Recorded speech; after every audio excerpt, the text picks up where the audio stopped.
गांव के किनारे मिट्टी की कच्ची दीवारों वाला एक छोटा सा घर था।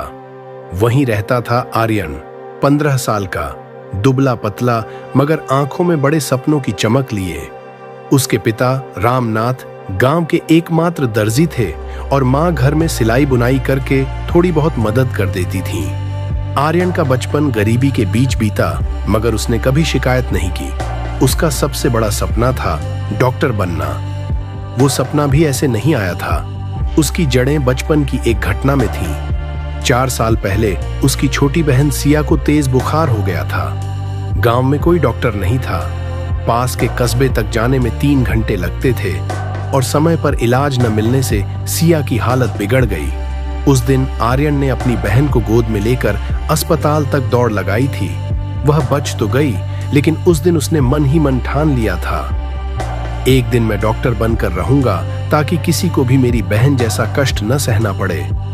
गांव के स्कूल में पढ़ाई का स्तर बहुत अच्छा नहीं था। किताबें पुरानी थीं, लैब का नाम तक कोई नहीं जानता था और विज्ञान की क्लास में केवल किताबें पढ़ दी जाती थीं। लेकिन आर्यन जानता था कि डॉक्टर बनने के लिए उसे नीट जैसी कठिन परीक्षा पास करनी होगी। वो स्कूल के बाद पास के कस्बे की लाइब्रेरी जाता, जहां पुराने मेडिकल की किताबें पढ़ने को मिलती। इंटरनेट उसके लिए सपना था, लेकिन एक दोस्त के मोबाइल से मेडिकल टॉपिक्स के वीडियो देख लेता। अक्सर उसके पिता कहते, बेटा तू तो खूब पढ़ता है, पर हमारी हैसियत कहां मेडिकल कॉलेज की फीस देने की। आर्यन बस मुस्कुरा देता, अभी आप चिंता मत करो पिताजी, मैं स्कॉलरशिप लाऊंगा। गांव के कई लोग मजाक उड़ाते, अरे डॉक्टर बनना क्या आसान है, पहले शहर जाकर देख कितने पैसे लगते हैं। गांव का लड़का, वो भी दर्जी का बेटा, डॉक्टर बनेगा? हाँ, बस सपने देखते रहो। लेकिन आर्यन के कानों में ये ताने सिर्फ आग भरते। हर बार जब कोई उसे नीचा दिखाता, वह और मेहनत से पढ़ाई करता।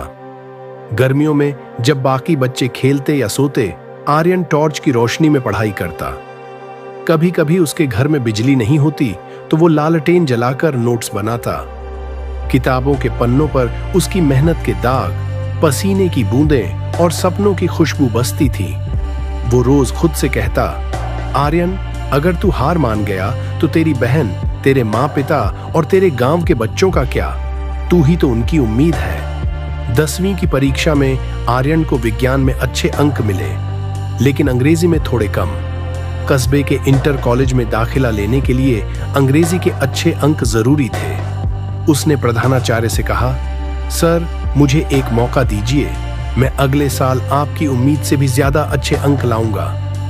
प्रधानाचार्य उसकी आंखों में चमक देखकर मान गए और फिर आर्यन ने 11वीं 12वीं में विज्ञान पर पूरा ध्यान लगाया।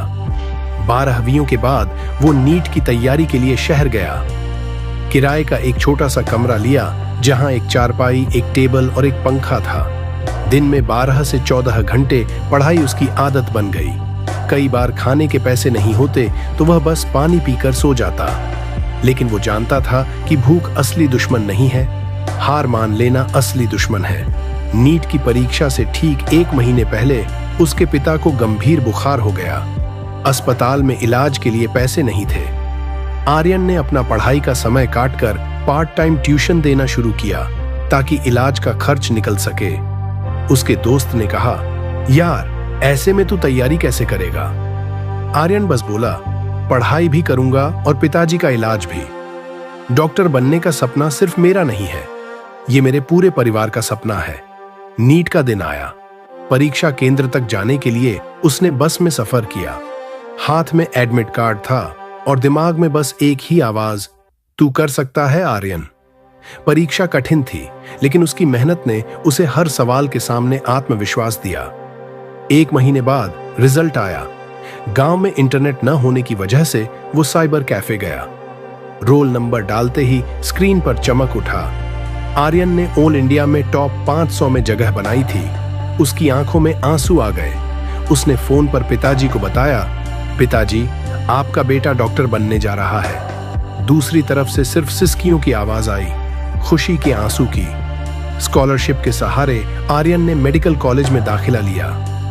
पहले दिन उसने कैंपस में कदम रखते हुए मन ही मन कहा, एक दिन मैं अपने गांव में एक अस्पताल खोलूंगा ताकि कोई बच्चा मेरी बहन की तरह पीड़ा में न रहे। सालों बाद आर्यन अपने गांव लौटा। अब गांव के बीच एक सफेद रंग का छोटा सा अस्पताल था, जिसके ऊपर बड़े अक्षरों में लिखा था सिया मेमोरियल हॉस्पिटल।